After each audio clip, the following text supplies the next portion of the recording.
কারণ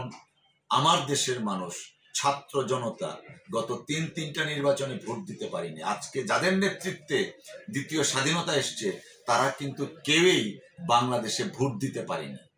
এবং এই ভোট না দেওয়ার কুশীলব নেতৃত্ব দানকারী হচ্ছে এই হাবিবুল আউয়াল কমিশন, তার আগের কমিশন, তার আগের কমিশন। একজন আইনজীবী হিসাবে, একজন নাগরিক হিসাবে আমার ফান্ডামেন্টাল রাইটস,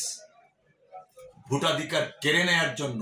হাসিনার পাশাপাশি তাদেরকেও আইনের আওতায় আনা উচিত, এবং আইনের আওতায় আনা হলে দৃষ্টান্তমূলক শাস্তি দেওয়া উচিত, যেন ভবিষ্যতে আর কোনো হাবিবুল আউয়াল কমিশন বাংলাদেশে সৃষ্টি না হয় বা সাহস না পায় দাবিদারি করার জন্য, বা ফ্যাসিস্ট রেজিমের